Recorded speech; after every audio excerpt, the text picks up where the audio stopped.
Quindo 4900, local 13 y 14 Las Condes, Centro Comercial Omnium. El secreto del éxito está en tomar riesgos y superar desafíos. Viva la vida, Concho, tomando buenas decisiones. Batería Hankook, mucho más. Somos opinión.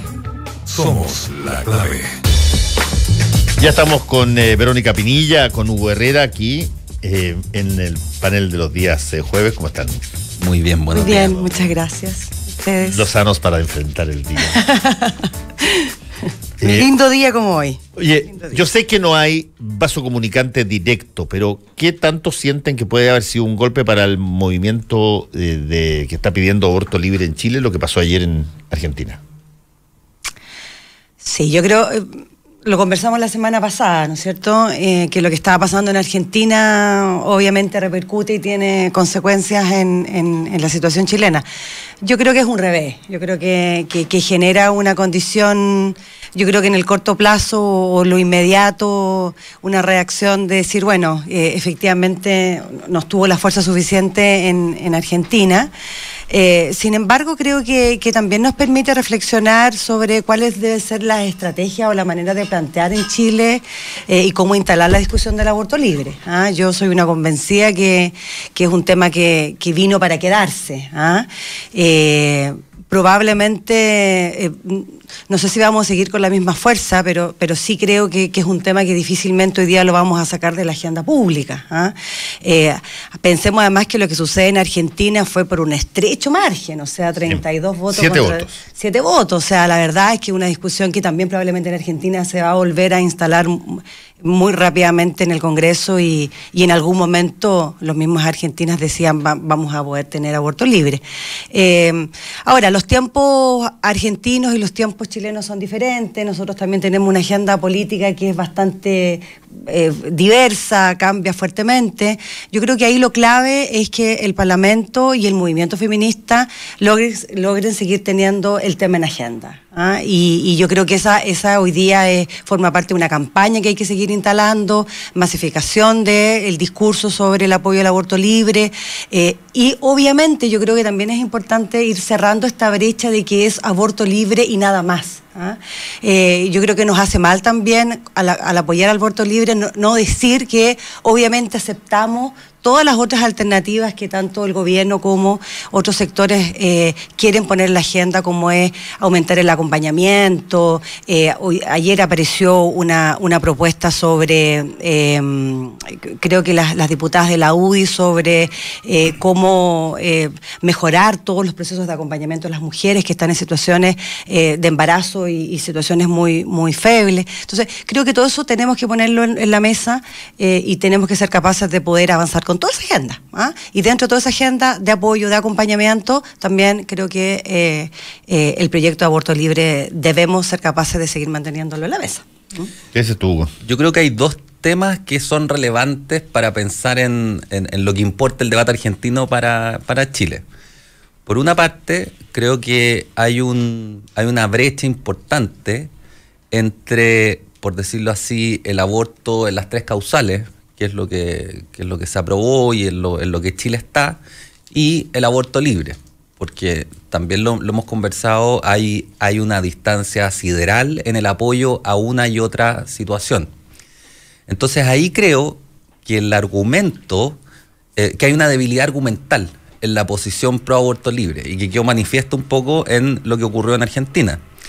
Uno podría formularlo del siguiente modo, se pueden ensayar otros modos de plantearlo, pero la pregunta que uno podría hacerse es: ¿qué pasa con aquellos fetos que cumplen con los requisitos de ser viables, de no haber sido producto de una violación y de no poner en riesgo la vida de la madre? ¿Qué argumento hay para facultar a las mujeres, a las madres, digamos, a las futuras eventuales madres, para abortar? Bueno, hay un solo elemento que es la voluntad. Entonces, claro, viene el argumento de la soberanía sobre el propio cuerpo. Exacto.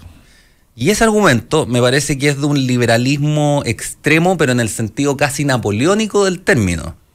Napoleón definió la propiedad como el derecho a usar, gozar y disponer arbitrariamente, o sea, caprichosamente de la cosa. O sea, estamos pensando en el feto como un objeto de uso, goce y disposición arbitrario. Entonces creo que el argumento es muy extremo. Es muy difícil hacerse cargo de ese argumento y poder defenderlo. Sobre todo porque las sociedades han ido avanzando en prevención, control de la natalidad, en píldora del día después, etcétera. Entonces creo que hay una zanja demasiado larga por recorrer y que no se ve en el horizonte, me parece, un argumento, una argumentación lo suficientemente sofisticada como para hacerse cargo de esa realidad.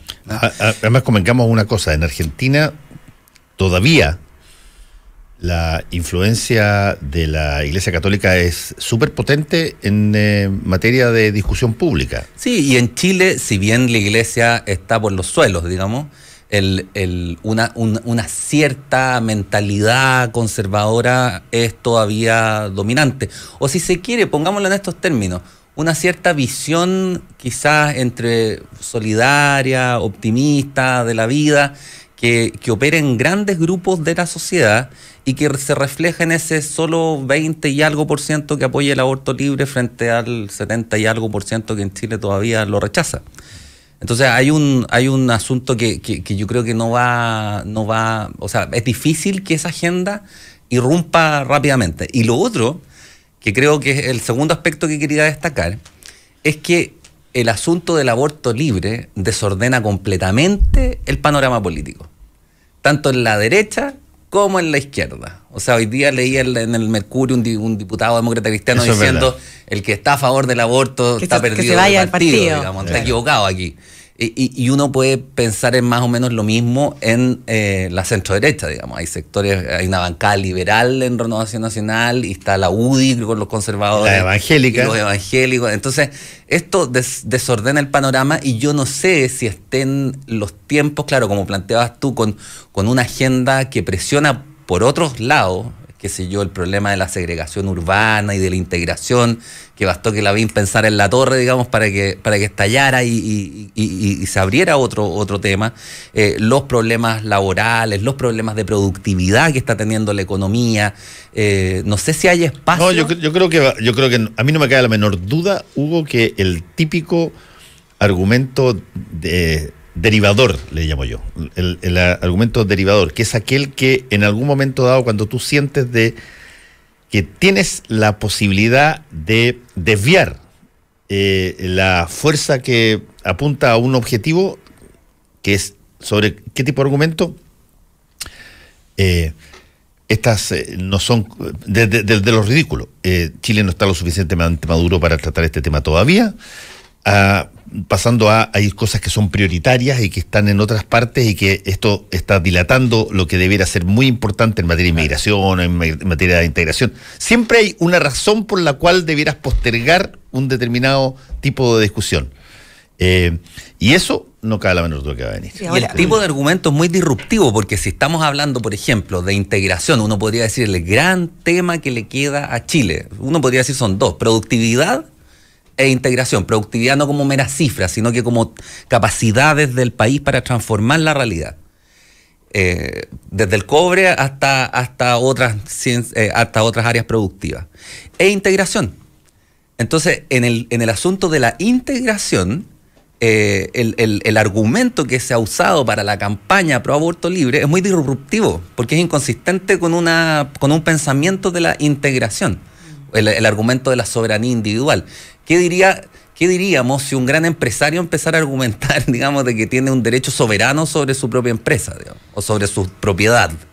Es complicado hacerlo funcionar. Ahora yo ahí... De hecho ese es un leitmotiv ideológico, pero estable. Claro. Ahora yo ahí, un poco para que puedas... Ya viene caldo, es que efectivamente nosotros reconocemos de que el tema del aborto libre como problemática social hoy día no está puesto en la lista de los principales temas de interés, y probablemente no tenemos el apoyo hoy día ciudadano que esperamos para poder aprobarlo, pero sí creo, y yo creo que ahí hago un reconocimiento también, sobre todo al movimiento y a las muchachas que han tenido una fuerza muy fuerte, han tenido ahí la capacidad de emerger, de seguir avanzando en esta discusión. Yo creo que una discusión de un país que está preparado, yo creo que Chile está absolutamente preparado para esta discusión, y la problemática fundamental es cómo logramos dejar de alguna manera satisfecho a dos grandes sectores que tienen diferencias muy grandes, porque este es un problema que yo creo que es tanto un problema para el propio gobierno, evidentemente, pero también es un problema para la oposición. Claro. Porque no hay posiciones, aquí no podemos decir que es una posición tampoco de izquierda o derecha, porque aquí podemos escuchar en función de las realidades que viven las mujeres, experiencias que viven las mujeres, situaciones bastante disímiles. Entonces, yo creo que ahí, efectivamente, cómo avanzamos en derechos individuales. Estados Unidos es tal vez el reflejo más grande de un país que ha persistentemente en el tiempo defendido derechos individuales, derechos civiles individuales, y ahí cómo lo mezclamos también con una política garantista, donde queremos también hacernos cargos también del derecho a la vida. Entonces, aunque no es el derecho a la vida lo que queremos menospreciar, obviamente, sí hay una tendencia a mezclar estas dos cosas. Entonces, por eso necesitamos una discusión que sea seria, una discusión que sea profunda. Tenemos que invitar a los centros de pensamiento, a los académicos, a las organizaciones civiles, porque creo que esta es una discusión de todos. Tampoco podemos llevarla solo y exclusivamente al Congreso. Entonces, yo creo que ahí es un camino por recorrer. Carlos Azócar. Sí, yo creo que, o sea, estoy de acuerdo con lo que se mencionaba acá con respecto al liberalismo que de alguna u otra manera empaña o puede ser un lente con el cual se puede finalmente leer este tipo de iniciativas y este tipo de movimientos. Sin embargo, yo creo que hay una cuota de realismo político que en este caso debería operar, y en el sentido de que si uno revisa finalmente las pocas cifras que existen, porque es un asunto que tiene bastantes cifras negras, que con respecto a quién afecta el tema de los abortos clandestinos, y es principalmente a la gente pobre. Sí. Entonces, cuando ayer... Pon una lista de 60 cosas a quién afecta y vaya a tener el 90% a gente pobre. Y en este caso yo creo que se puede salvar justamente esa crítica del liberalismo, la cual yo, insisto, comparto, y que esta, soberanía total sobre el cuerpo y transformarlo finalmente en una propiedad privada. Yo creo que la discusión es mucho más interesante, y la discusión creo que se ha instalado desde el feminismo sumamente interesante cuando uno trata estos temas instalándole, digamos, dos ejes fundamentales, que es, la discusión en términos de clase y de raza.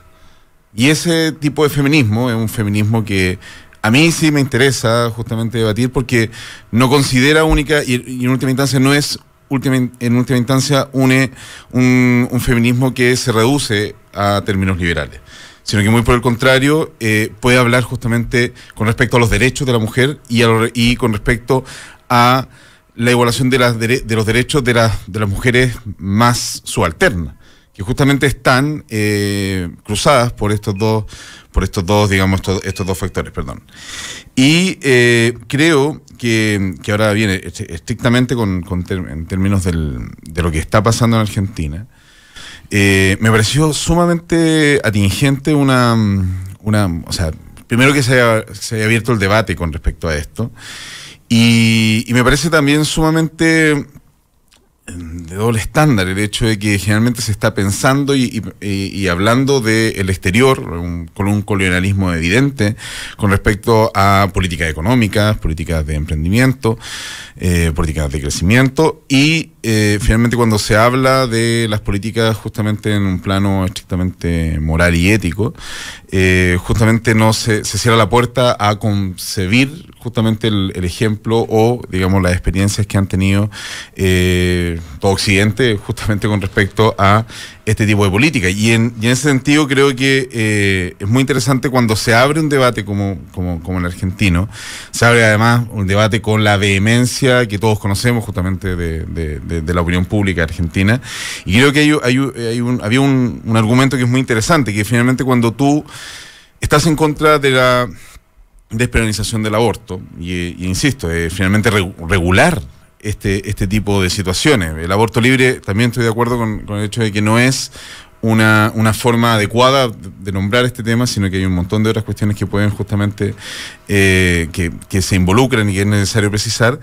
Creo que era muy interesante cuando se plantea el hecho de que cuando tú estás en contra del aborto libre, grandes comillas, en realidad no es que estés en contra del aborto, estás a favor de que se mantenga el aborto clandestino.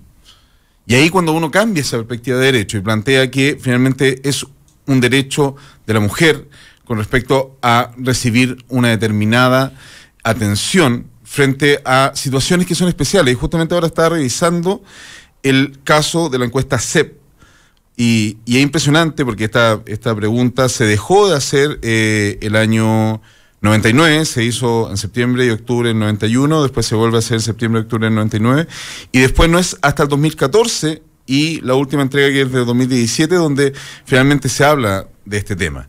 Y es impresionante cómo cambian las cifras. O sea, si uno revisa específicamente el detalle, el año 99 el 55% estaba de acuerdo con la frase que decía el aborto debe estar siempre prohibido.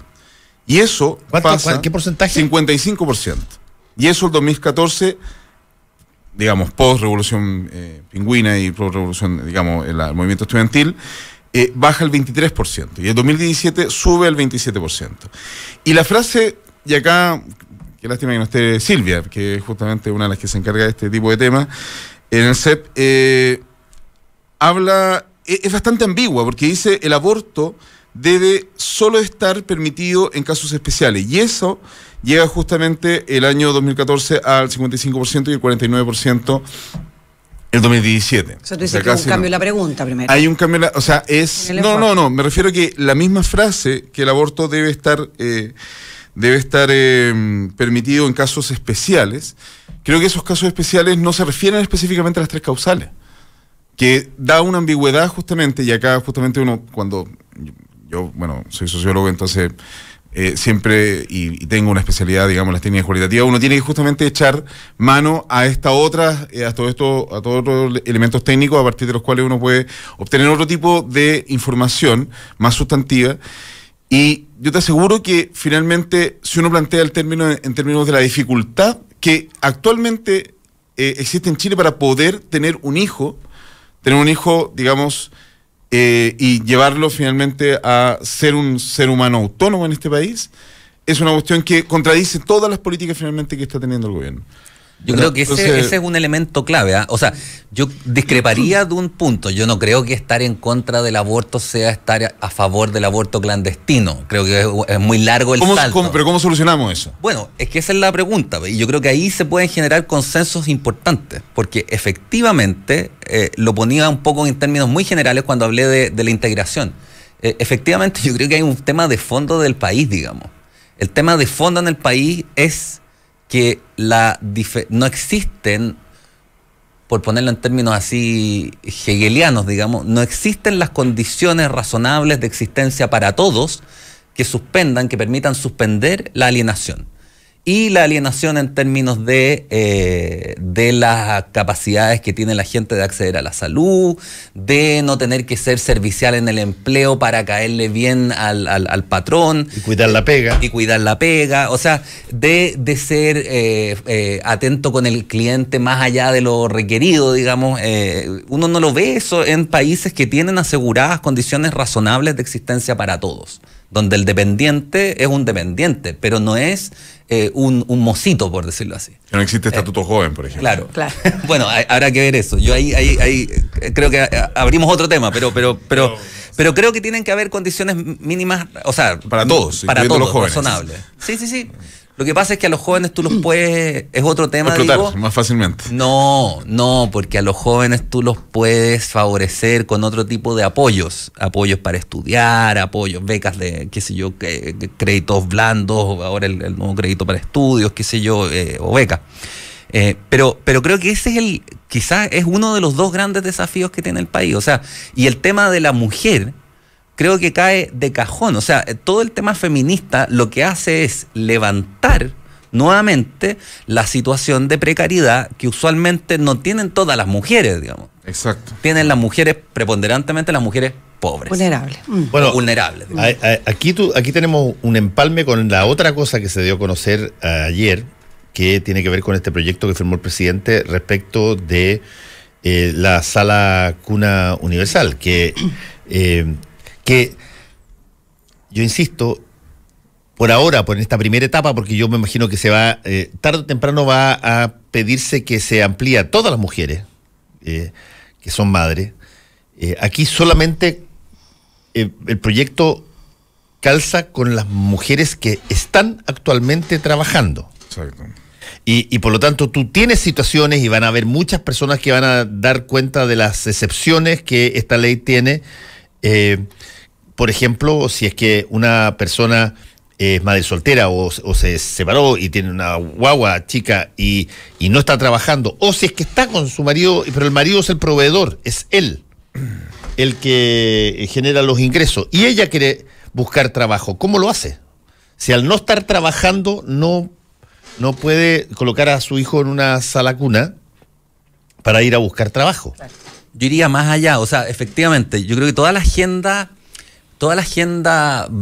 por llamarla de algún modo valórica, en último término en Chile ha sido muy hipócritamente manejada. ¿En qué sentido? En el sentido que todos declaran, pero es gratis. Pero cuando estamos hablando de subsidios o de apoyos como las salas cunas, es mucho más difícil avanzar, y en ese sentido yo reconozco el avance que ha hecho este gobierno, pero creo que nos falta todavía. O sea, yo no conozco mucho de experiencias comparadas, pero cuando fui becario en Alemania, con lo precario precariamente que uno existe con las becas, bueno, el Estado alemán nos pasaba un subsidio que era, no sé si en Chile se podría replicar algo así, pero podríamos acercarnos a algo así, un subsidio que era alrededor de 500 euros al mes. ¿Por qué? Bueno, porque nosotros como familia estábamos criando a un niño, a una niña en este caso. Bueno, y uno se tendría que preguntar, no solo para ir a encontrar trabajo, en Chile todas las mujeres son trabajadoras. Todas. Exacto. Las labores domésticas hoy día son cada vez más complicadas porque es raro encontrar mujeres que solo se dediquen a las labores domésticas. En general, cuando el marido es el proveedor, bueno, ellas apoyan al marido en muchas cosas. La cantidad de trámites que hay que hacer hoy día en el día a día, digamos. Pero ese es un argumento absolutamente marxista, hay que decirlo. De hecho, refiere a la superexplotación. Rui Mauro Marino. Hegeliano. Pero mira lo que estás diciendo, Hugo, que es interesante, porque yo creo que en el gobierno saben perfectamente esta situación de que tú estás hablando y que la ministra Pla lo entiende sumamente claro, y de ayer conversando con ella en Última Mirada lo reconoce. Todas las mujeres debieran tener el acceso y el derecho a la sala cuna universal. Pero mira tú lo que se produce ayer. Basta que el gobierno del presidente Piñera diga que firmó esta ley, que se va a mandar proyecto de ley acá y allá, y salen los gremios empresariales a decir Alfonso que Suárez dijo que al tiro de que era un impuesto al trabajo. El derecho de la mujer de tener una sala cuna para su hijo para que ella pueda trabajar es un impuesto al trabajo.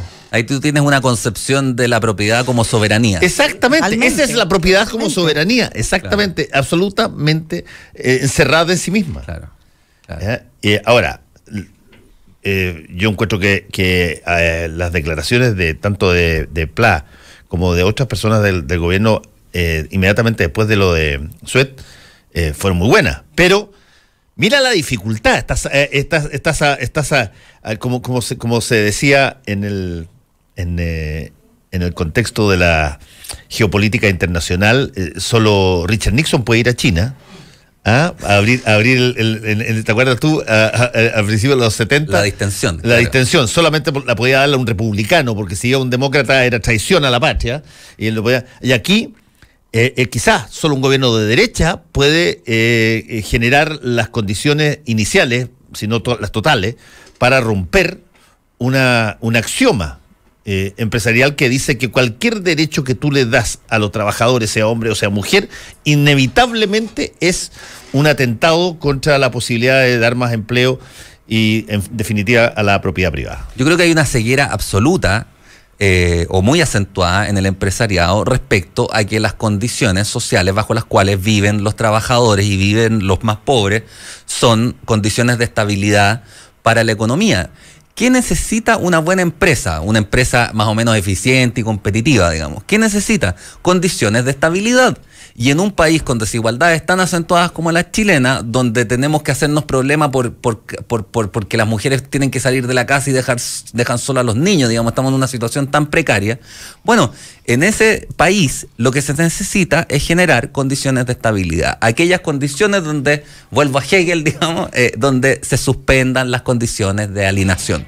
Es ahí a lo que hay que llegar. Y eso es algo que vieron los alemanes a fines del siglo XIX. O sea, no estamos hablando aquí de marxismo necesariamente, ni de revolución. Estamos hablando de generar condiciones para un país, si se quiere, desarrollado, digamos. Bueno, pero ahora yo veo con eso que efectivamente el presidente Piñera se va a dar cuenta lo difícil que es gobernar y tratar de generar políticas públicas que afecten en mayor o menor medida al empresariado y la estructura económica que tiene el país, porque ahora, más allá de lo teórico, efectivamente es así. Para un gobierno de derecha poner estos temas es mucho más fácil que un gobierno que es más progresista, que es más centroizquierda, porque nosotros no tenemos o no hemos tenido el apoyo del empresariado para hacer muchas cosas. Entonces, ahora, que es una política pública que viene de alguna manera a aportar a la incorporación de la mujer en el mercado laboral, sin duda alguna, que tiene muchos otros beneficios también. O sea,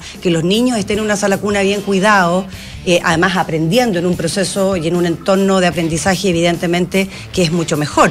Y que la mujer pueda salir al mercado laboral de una vez por todas con ciertas seguridades también es así, porque uno de los grandes problemas que tiene la mujer es que no solamente tiene dificultades para ingresar al mercado laboral por los niños, tiene dificultades para ingresar al mercado laboral por los adultos mayores que tienen que cuidar en el hogar, porque sus labores o el trabajo en la cual o sus ingresos no son permanentes en el tiempo. O sea, yo creo que ahí hay un cuidado del mercado laboral. Yo la verdad que felicito esta discusión. Creo que es importante que sigamos avanzando en esta lógica.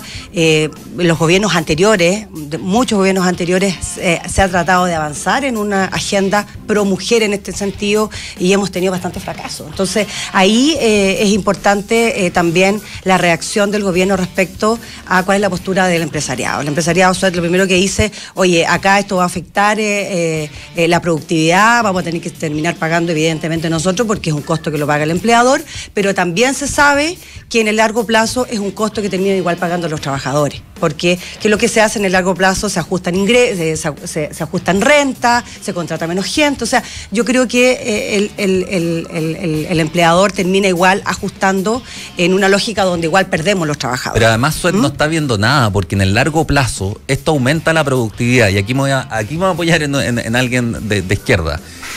Pierre Bourdieu planteaba que los hijos de pobres en su casa aprenden menos que los hijos de ricos. Y eso es algo más o menos estudiado, le costó jugarse alguna ficha. La reproducción. Claro.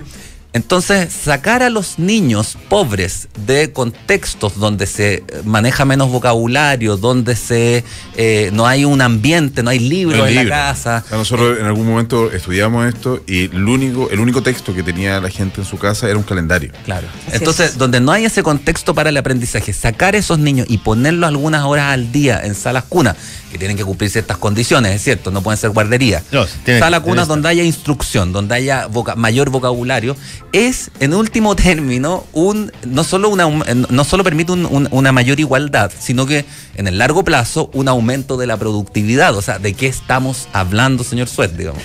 Hacemos una pequeña pausa y volvemos. ¿Tienes listo tu comentario en redes sociales? Ya regresa Combinación Clave. En la 92.9. Tu opinión nos importa.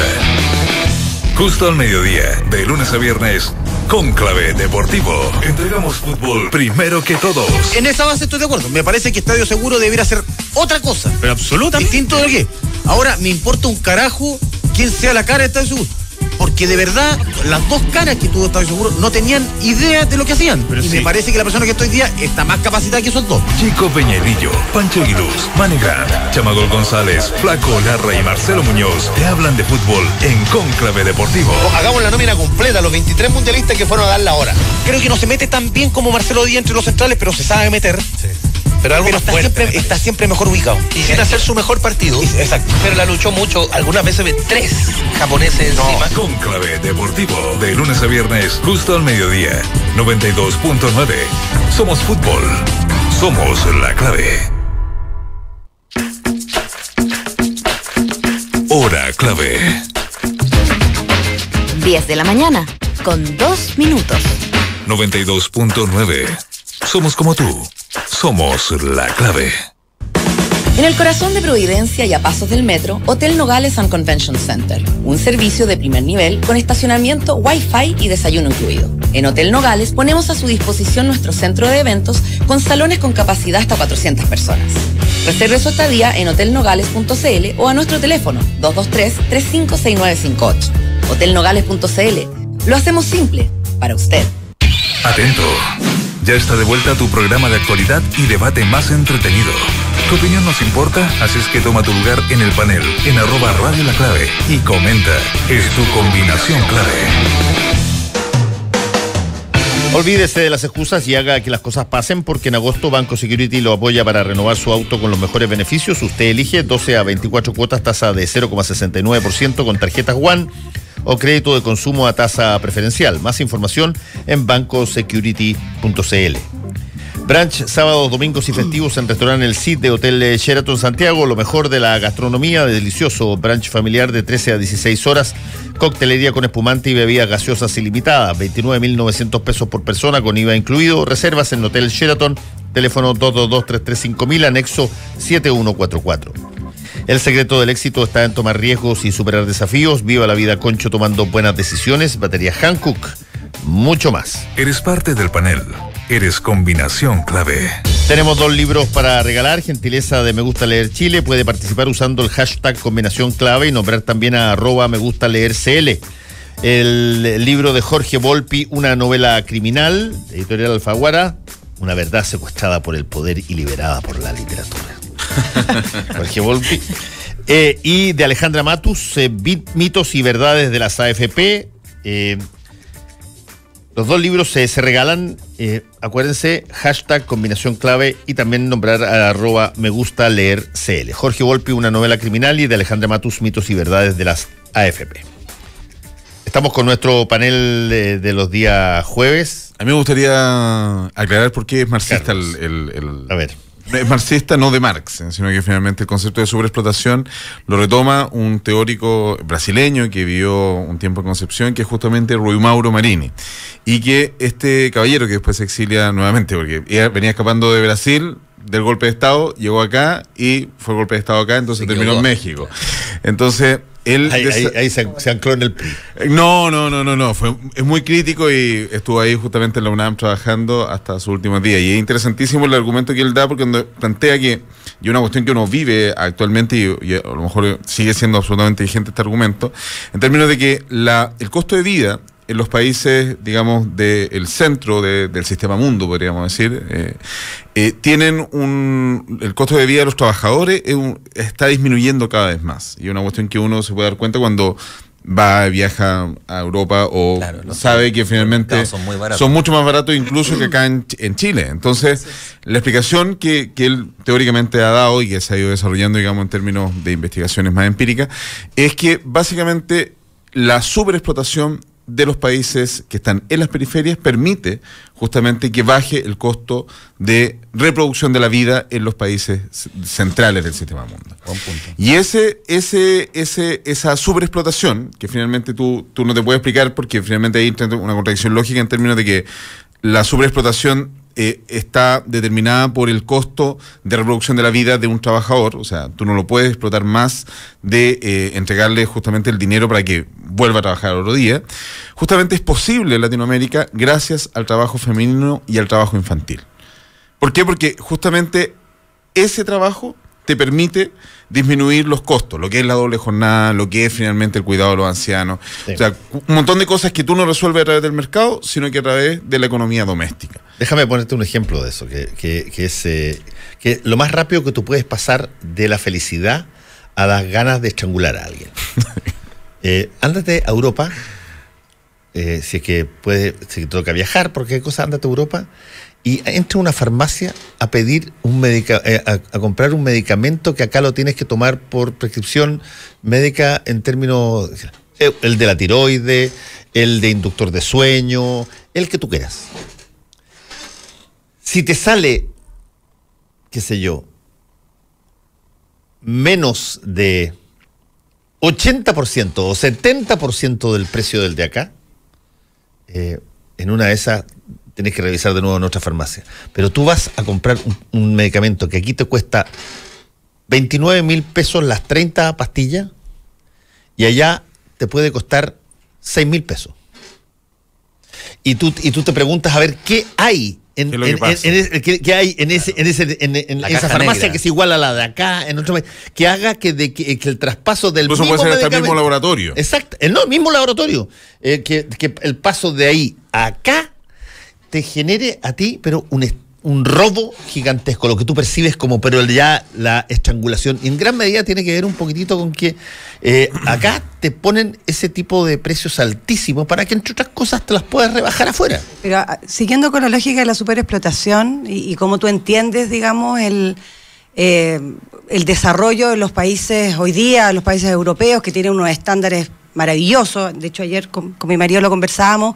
Claro, es mucho más fácil el desarrollo en países que tienen altos recursos naturales, que son mucho menos en número, digamos, y que han tenido una historia de excolonialismo inmenso, porque gran parte de sus riquezas vienen de la explotación que han tenido en África, en América Latina, en estas regiones. Por lo tanto, para países como los chilenos, el desarrollo es más caro.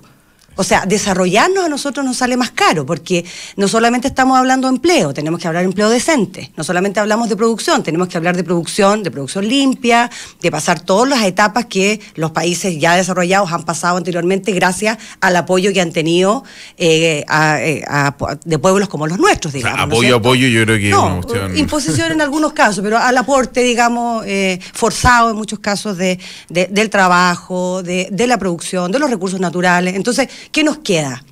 Nos queda, países como los nuestros, ser capaces de ser muy innovadores o tener la capacidad de resolver nuestros propios procesos por nuestra cuenta, sin necesariamente tener que traer estos paquetes medios traídos así, buscados desde afuera, y que esta es la solución, como en algún momento vimos con el sistema educativo finlandés, digamos, que lo único que queríamos era traer el modelo para acá y que se replicara de la manera. Yo creo que cada día nos damos cuenta que paso a paso es mucho más difícil, es muy costoso, los costos para el Estado son cada día mayor, y yo creo que Piñera se está dando cuenta de eso, ya se dio cuenta.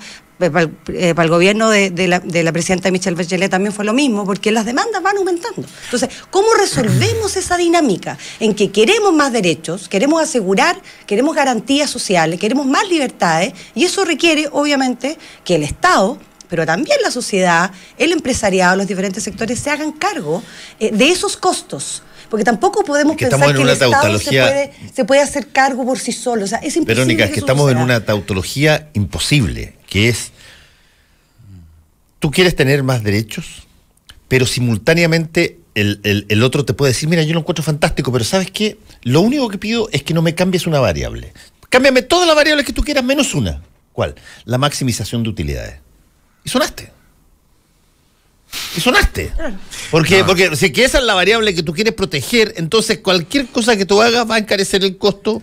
¿Y sabe cuál es el punto aún más terrible? O sea, y yo creo que uno puede celebrar la iniciativa, pero finalmente hay que considerar que ahora, y es una cuestión que a mí me pasó, justamente tuvimos el problema o sea, no el problema, pero en realidad ha sido un problema cuando mi pareja entra a trabajar. Nosotros tenemos un niño que tenía en ese momento 11 meses, y resulta que empezamos a ver los costos de la sala cuna.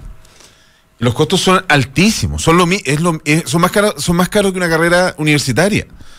O sea, y lo otro que queríamos mantener, digamos, la lactancia, y había tenido casi una lactancia exclusiva hasta esos 11 meses, y de repente tratamos de ver algo cerca de la Universidad de Santiago, donde trabajamos los dos, y de repente nos encontramos con que, primero, la calidad era pésima, o sea, y la segunda opción era un mall, o sea, no voy a decir el nombre del jardín en específico, pero era una cadena que es como el McDonald's, pero de los jardines infantiles, nos dijo un amigo. Entonces, de repente yo me di cuenta... Esa fue tu referencia. Esa fue mi referencia. Me dijo, mira, yo lo vi y en realidad, mira, anda a verlo, pero te aseguro que es un McDonald's. Y efectivamente, o sea, tenían a granel, como digo yo. O sea, llegan y tenían cantidad de niños, 47 niños en el nivel que iban a ver a mi hijo. Y la cuestión es que finalmente optamos por el otro, que supuestamente era más personalizado. 2 o 3 días después llegamos y este estaba autorizado por la Junji y todo, y de repente nos encontramos con que estaban viendo tele.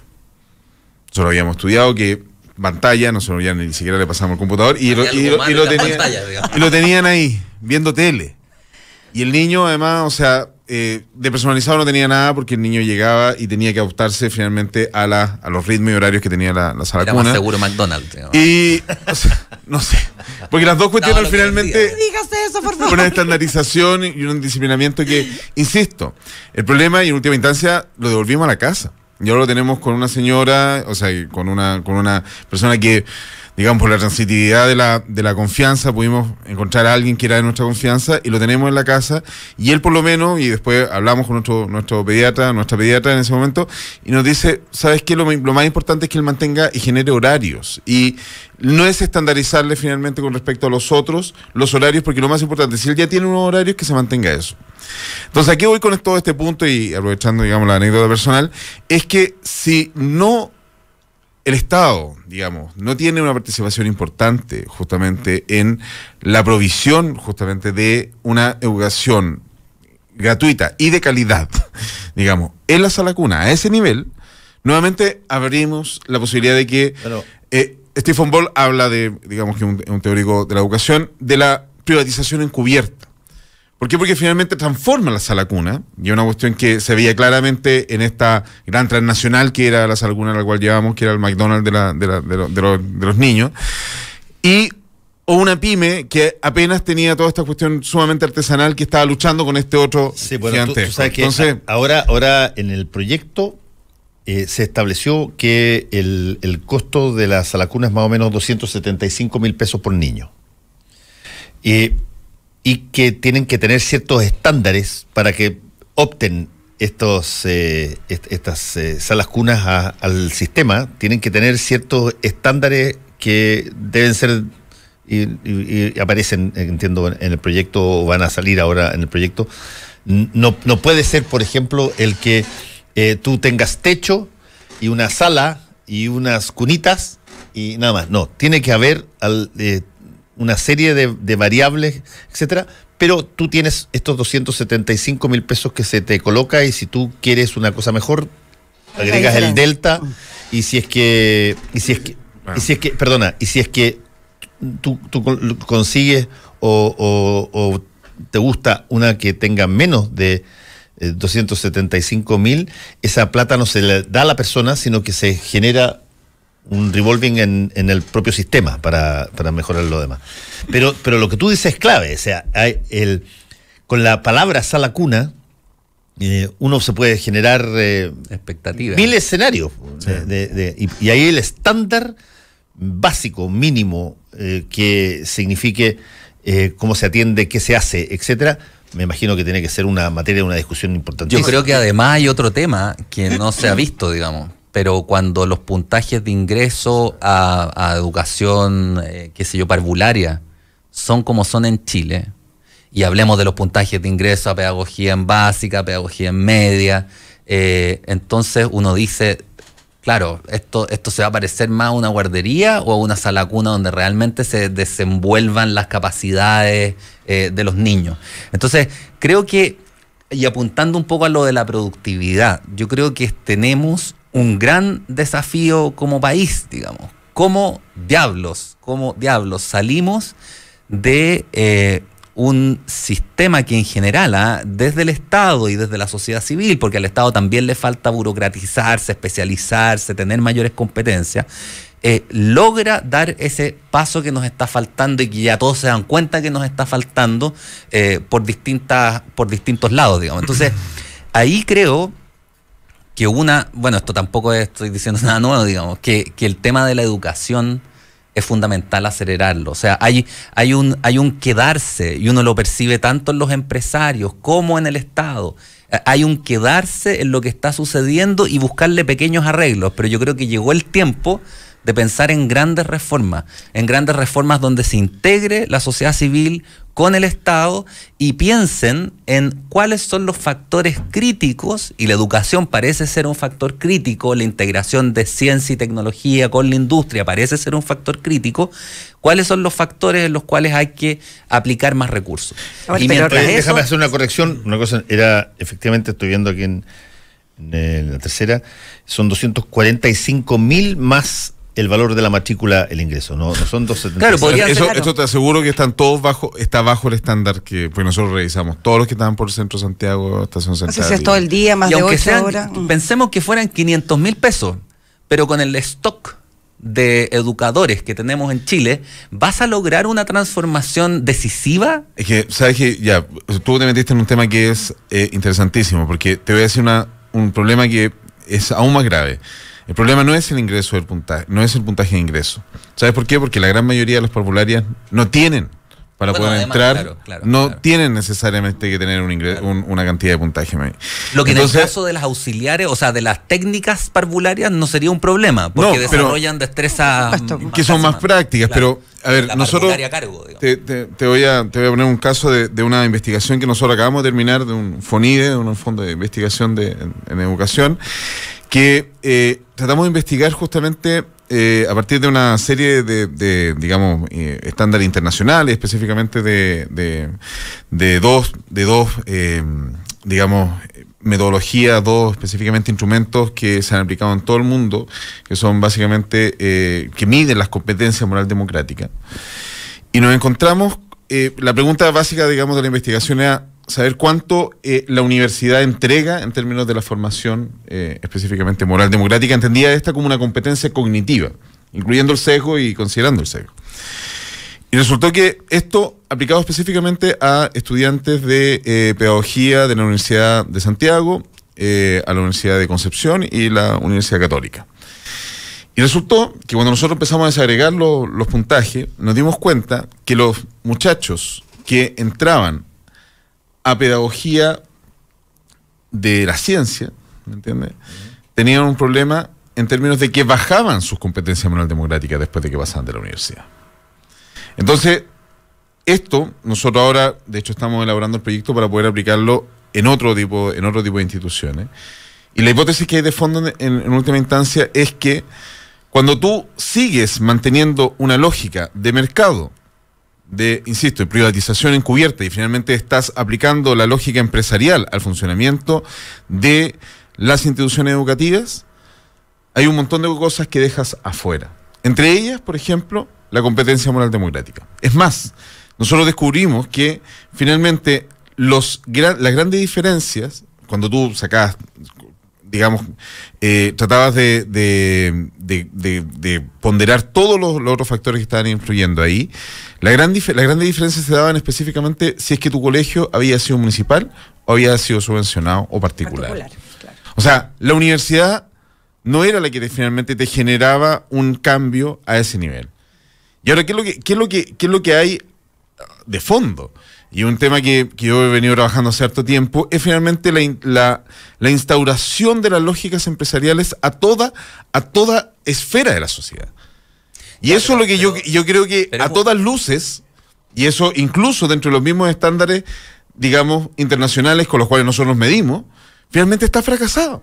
La educación, el sistema de educación que se abre justamente a estos cuasi mercados es absoluta y totalmente fracasado. Pero ahí hay algo que no entiendo bien, que podría ser un poco arriesgado de sostener, porque vincular el carácter privado o público de una institución, o estatal de una institución, con las competencias que tú aprendes, yo creo que es algo que en la evidencia comparada no resiste.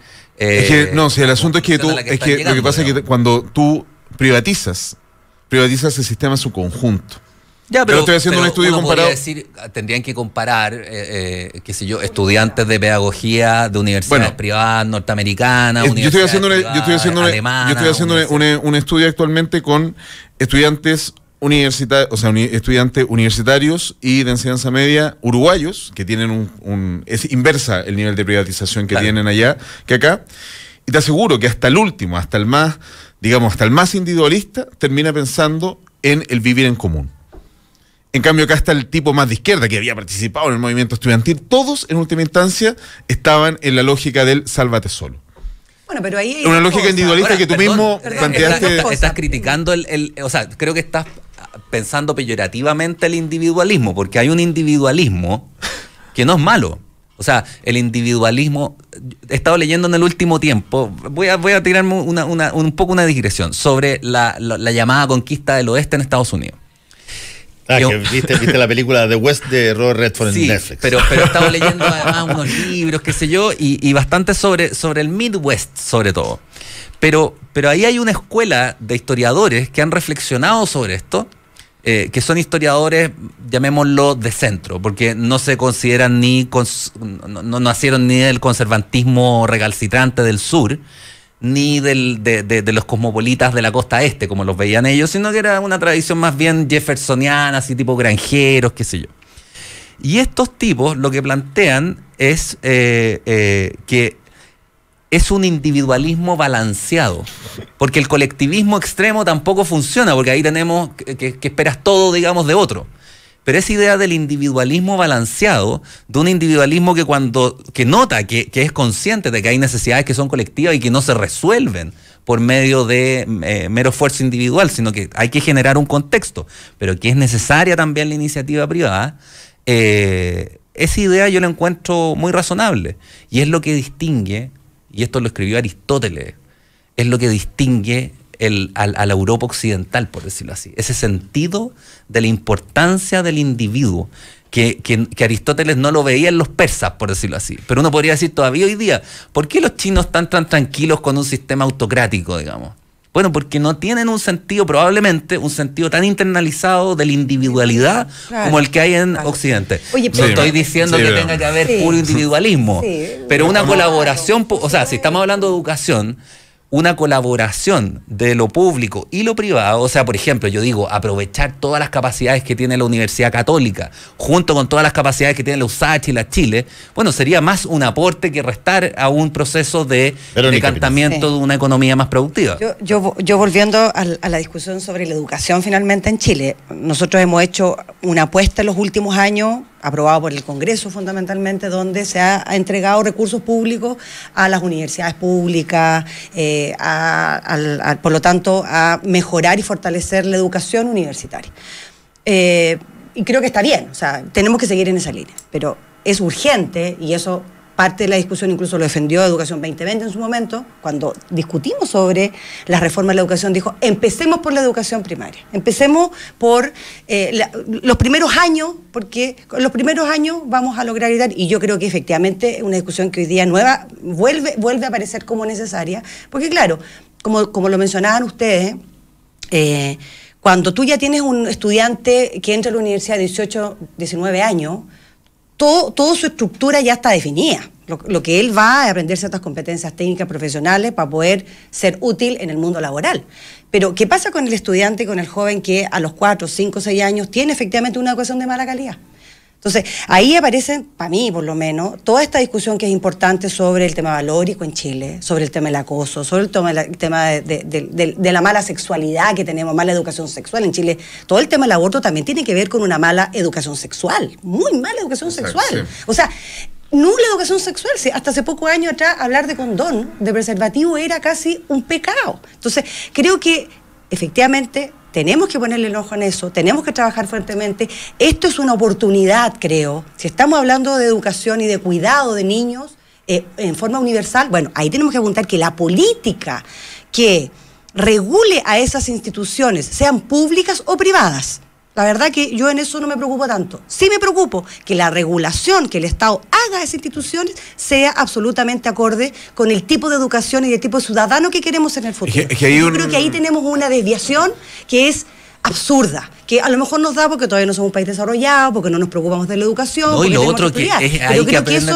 ahí es donde los niños aprenden a hablar. O sea, perdón, aquí hay un tema que es fundamental. A relacionarse, a entender el rol de la ciudadanía. Hay un tema que es el más básico y que yo creo que es ahí donde está el problema de la diferencia entre los ricos y los pobres en el último término. Hay ciertos momentos, y esto la neurociencia lo avala, digamos. No es la capacidad de ahorro de los padres, digamos. No. Hay ciertos momentos en que si los niños no hablan ciertas palabras, no se producen las conexiones neuronales. O sea, estamos generando, así como generábamos con los desnutridos, niños con un hándicap intelectual, estamos generando niños con hándicap intelectual cuando no los educamos en la educación inicial. Y eso requiere enseñarles a hablar las palabras. Recién, o sea, yo entiendo que la educación sexual es fundamental, pero tan importante y quizás en la base está el que sepan conceptualizar, tratar con palabras. Sí, pero para eso no hay que seguir. A ver, Einstein decía que si quieres tener resultados distintos, tienes que actuar de manera distinta. Sí. Y entonces, ¿por qué vamos a seguir aplicando finalmente una lógica que es de Milton Friedman, que es finalmente el asunto de los vouchers? No, o sea, claro que sí, cuando tú dices no me importa, como se dijo acá, quién va a proveer el servicio. ¿Sabes por qué? Porque eso genera segregación.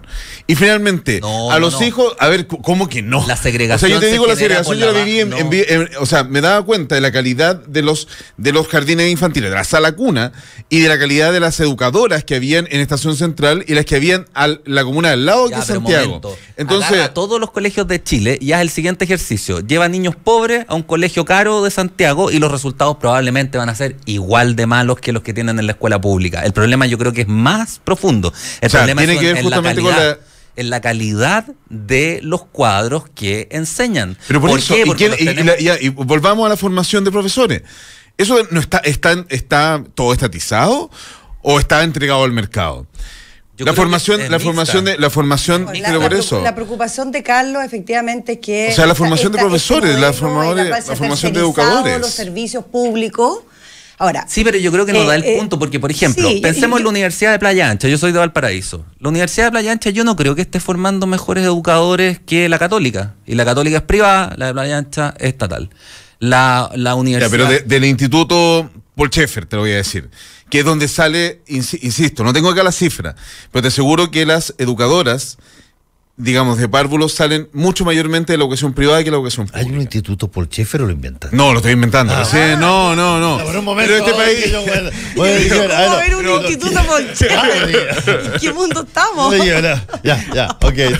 Yo creo que hay que hacer una reforma profunda al sistema de educación superior, que hay que inyectarle más recursos. Y yo he pensado en lo siguiente: el instituto pedagógico, no sé si les parece la idea, el instituto pedagógico se formó con muchos profesores extranjeros. Las primeras escuelas de normalistas se formaron con muchas profesoras extranjeras. La Universidad Santa María, que era una universidad técnica, se enseñaba a hacer muebles, digamos. Mi abuelo es de la primera generación ahí y eran puros profesores extranjeros. ¿No será, en este caso, que necesitamos a lo mejor asesorías masivas, digamos, y con las capacidades económicas que tiene el país, aprovechar esos recursos para atraer de repente personas que hayan trabajado en países con experiencias comparadas exitosas? A mí me parece de un colonialismo extremo, pero bueno.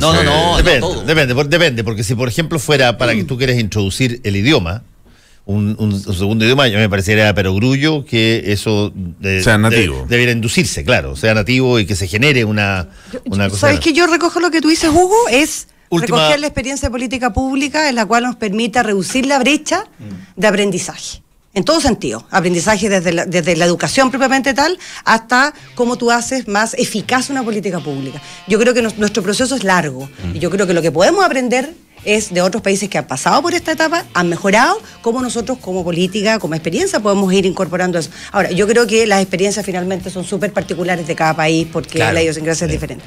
Pero yo creo que ahí es el tema y a veces lo hemos confundido con traer el modelito y el paquetito completo que ir aprendiendo de casos y de experiencias más específicas. Nos tenemos que ir. Verónica Pinilla, Carlos Azócar, Hugo Herrera, muchas gracias por haber estado en el panel de los jueves hoy día. Gracias por la invitación.